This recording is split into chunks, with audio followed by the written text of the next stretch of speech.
Welcome back to the Kaspa Silver YouTube channel. In today's video, I want to address the common question that people have about Kaspa, and that is, does Kaspa have smart contracts? And does Kaspa need smart contracts right now? So the answer to the first question is no, it does not have smart contracts. And the answer to the second question, in my opinion, is no, it doesn't need smart contracts right now. So this is something you see very commonly on Twitter is people talking about the fact that Kaspa does not have smart contracts and that this is supposedly an issue of Kaspa that it launched without it. Now, I really just think that people have this sort of mindset of how things should be done. There's actually no rule on what or what should not be on a network when it launches. There's no rules about it. There's only just opinions. And a lot of the crypto space is just opinions, especially everything I create on this channel about Kaspa. These are my own opinions on how I view Kaspa. Someone else can say completely different things, and that's what they want to say about it. In and of itself, Kaspa is something that just exists pretty much. And whatever people say about it is not what it actually might be. And this is because it is a fully fair launch community coin. This is the community's coin. It's the people's coin. Anyone and everyone can form an opinion about it. There's no one that's going to stop you from trying to say what you want to say. At the end of the day, they can tell you to stop, but you can continue going on and say whatever you want about the coin. There's no exact leadership. There's a founder, but that founder is actually very quiet and doesn't actually propose the direction of where he should see every single little thing because it's not really up to him. It's really up to the community and what we want for the coin. And of course, there needs to be consensus when any change occurs. For example, the other day I made a video about a dust attack that was happening on Kaspa. And I made a video about how you can fight back by updating your node. The update to the node was completely voluntary. If you didn't update your node, then you could allow these spam transactions to continue happening on the network. Now, this obviously wouldn't be beneficial for the network or for yourself, so it is logical to update your node. But someone was proposing that there needs to be a vote about changes to the node. And really what's going on is the vote is the fact if you update it or not. It's up to you to update. There's no one forcing you to do it. And this is why Kaspa is decentralized. This is one of the many reasons why it is. So moving forward to why Kaspa doesn't have smart contracts and why it's not needed right now, it really just involves a little bit of research into the whole purpose and goal of Kaspa. And you can easily see this if you go into the website and look at the vision. And the only place you will actually find smart contracts is in the development section. And you can see it's at the very bottom of the list for planning. And I really think this personally that smart contracts is just the cherry on top of the cake that Kaspa really has to offer. So if we move forward to the vision, it's important to realize that Kaspa's vision is to build a Nakamoto-like service that operates as fast as the internet speed allows. So at the forefront, it doesn't say that Kaspa is a smart contract platform offering smart contracts. No, it says that it is at the forefront. Its goal is to be as fast as the internet allows. We currently do not have this within the space of crypto. And not only that, we don't have this within the space of crypto while including a consensus like the Nakamoto consensus, because Bitcoin failed to achieve this type of goal. You could see this here as we continue reading. We wanted to build a system that surpasses the limits of Satoshi's V1 protocol, aka Nakamoto consensus, yet adheres to the same principles embedded in Bitcoin. What are those principles? The fact that it's fair launched, also that it's super decentralized. Another thing, that it's proof of work and not proof of stake. So contrary to Satoshi's vision, Bitcoin did not become a peer-to-peer electronic cash system.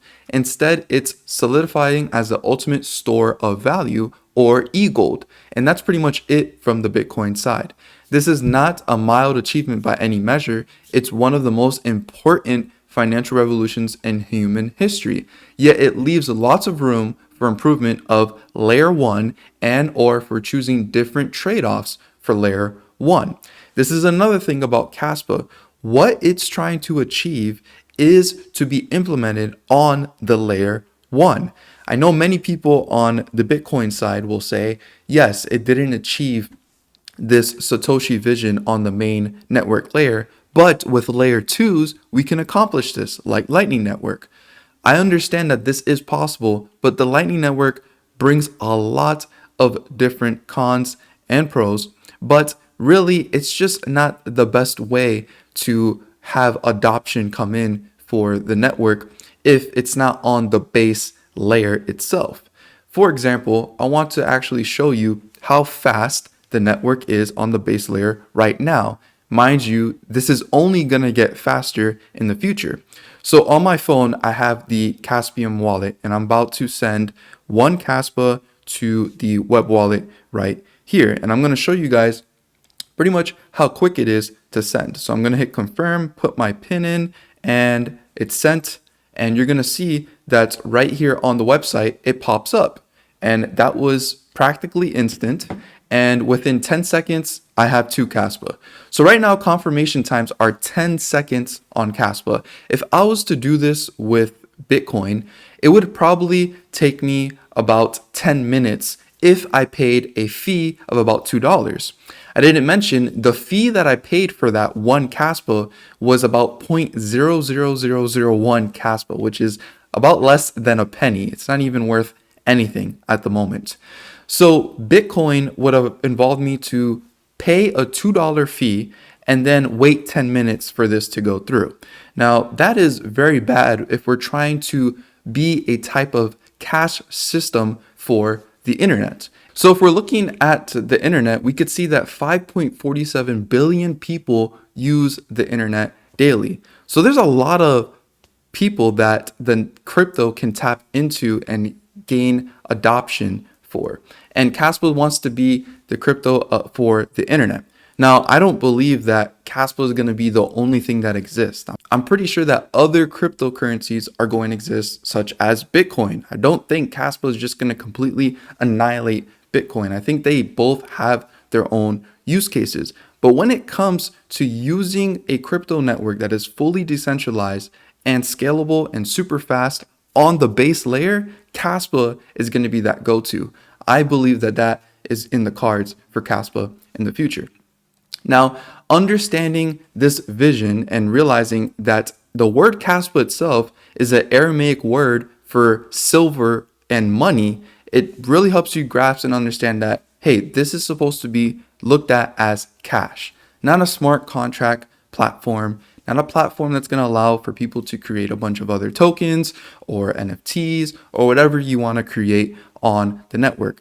That is going to come in the future, which right now it is not needed because we need to finish this first goal. And to finish this first goal, we need to build a foundation that is secured, scalable, and decentralized. And to do that, we need to work on this base layer. So that's why smart contracts are going to take time and they won't be on the network. That is not the only reason why smart contracts are not already on Kaspa. If we're looking at the tokenomics, this is a metric that is highly valuable, in my opinion, to smart money. And this is the fact that Kaspa was fair launched in November of 2021 with no pre-mine, 0 pre-sales, and no coin allocations. Kaspa is 100% decentralized, open source, and community managed. This metric alone is very important and a big reason why smart contracts don't exist. If we're looking at this chart here, this is showing something called an ICO of other coins or initial coin offerings. This is when these other crypto projects, or in my opinion, crypto companies, will give out coin allocations to insiders or to themselves or to the community. And you could see something like Solana, almost 50% 30% of Solana went to insiders, including the team, company, and VCs. So that means there's a lot of money that is available for access for this team to be able to develop smart contracts and bring on developers to the network. This is because once retail gets in, that provides liquidity for all of these coins that are allocated in this section right here. And then they are able to sell off or use these coins to create types of bounties for devs to come on the network and help build their network out. Kaspa does not have this. And that is a disadvantage in being able to attract developers right now. But since we're not working on smart contracts right now, we really don't have to worry about that. And with currently all other fundings, it's purely funded by the community. And it's gone really well. This has worked really, really well for Kaspa in that every time there's a proposal for something to get some funding, there has been a quite significant amount of money funded to it as long as the community sees it as something necessary for the network to continue innovating and growing. So now I want to kind of talk about how Kaspa taps into some utility in the potential near future. So one of the first things that it can solve is one of the biggest problems with credit cards and debit card swipes. Every time you swipe your card, there's about a 2 to 3% fee on that swipe that the merchant has to pay. So if I spent $100 for an item at Walmart and I swipe my card, $2 of that doesn't even go towards the product I actually purchased. It actually goes to the company. They pay back the provider of that credit card or debit card that you just use. So that means that a lot of the items that they sell, they have to somehow make a profit on that. So that would mean that they would need to increase the prices of their products so that they ensure they are getting a profit after this swipe fee that has to go through. Well, I showed you earlier a Kaspa transaction that absolutely used almost no fee at all.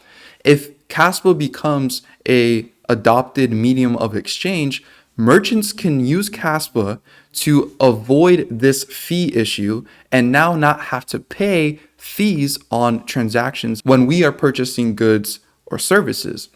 This also could help reduce inflation with the items that these merchants have. And this is a huge market to tap into because every merchant usually accepts payments through credit cards or debit cards, and cash is slowly being taken out of the equation. So if we had something like Kaspa, which is supposed to act as an alternative to cash, then we will have a really good solution to this fee issue for merchants. So this is how Kaspa taps into the medium of exchange narrative and how it can gain adoption. And it is to be used for payments. That is the whole point of Kaspa. It's not meant to just simply be a store of value. But I'm going to also show you how Kaspa is fulfilling even that at the same time as being a medium of exchange. And you're pretty much getting all in one. So if you don't already know, the US dollar over time, its purchasing power is always decreasing. And this is drastically increased once the gold standard was abandoned for currencies and dollars were no longer linked to gold. Today, the dollar is kind of linked to oil and how other country uses dollars to exchange for oil. But we are also seeing slowly countries abandoning that idea as well, which in my opinion will continue cause the dollar to just go to zero and continue losing its value. Not only that, since we removed the Gold Standard Act, that means now we can create as much money as we want. And the federal government can print endless amounts of money, and this will continue to happen as long as the government does not find a solution and they want to be able to bail banks out or try to save the economy and increase interest rates and then decrease interest rates. And it's just going to be a cycle continuing on forever. And the debt ceiling is basically just going to infinitely continue going on unless they find some kind of solution. So holding your dollars is not valuable at all. And Back in the day, it used to be very valuable to continue holding your dollar. The purchasing power of the dollar was very, very good back in the day. But since it continues declining, you need to have an alternative. Now, the alternative could be gold, but gold is becoming outdated in a digital world, especially it's just heavily manipulated by big central banks and the governments. And also, it is just not a solution for going back to the gold standard, because the reason why it was discontinued is because countries or America was printing more dollars than they had gold. And when other countries wanted their gold back, America said, well, we actually don't have the amount of gold that you have in dollars. So we're just going to get rid of this gold standard. And that's pretty much how that went. Now, with Kaspa, the circulating supply actually has a cap. At some point, it's going to reach a max supply of about 28.7 billion Kaspa. And this is how Kaspa taps into the store of value narrative as well. You could see, instead of the federal government's circulating supply just infinitely going up, you could see that Kaspa's inflation supply is just going to go up and then eventually cap out and remain constant. Now, this is based on the emission schedule that was a genius idea to make a rapid and fast emission schedule. This is to ensure that before the ASIC miners were to get online, there would not be much of the supply left of the coin to be able to obtain just simply only through mining. The rest of the coin will be out in the free market where anyone can get their hands on it by simply purchasing it. And if we're looking at the emission schedule, you could see that currently we're sitting at 174 Kaspa per block. Every single month, this gets reduced. And this is why Kaspa's inflation is actually deflationary, because every single month the rewards are being cut. And this means that eventually there will be no more Kaspa given out for rewards. Now, it won't go to practically zero until close to the year of 2037. But before then, we're going to need something else to be able to pay these miners so that they can continue having an incentive to secure the network. And this, I believe, is when smart contracts will become sort of important. If we are unable to tap into the adoption of the things that I described before, which is a medium of exchange and being a store of value where people just want to keep their money on it and use Kaspa for transactions and all that kind of stuff, if we can't tap into that adoption already, then smart contracts will help increase that adoption, as it will give even more increased utility. But I already see the digital currency adoption coming into play within the next decade or so. So we could potentially see companies adopting currencies and actually using them as medium of exchange. And not only that, Kaspa is going to be a flight of safety for other currencies that are having inflation. For example, Turkey has actually been very bullish on Kaspa, it looks like. They were recently on the news talking about Kaspa. And not only that, a news article came out about Kaspa as well. If we're looking at the Turkish lira, right now in US dollars, 1 lira over there is only worth about 0.037 cents. And that is actually less than what Kaspa is worth right now.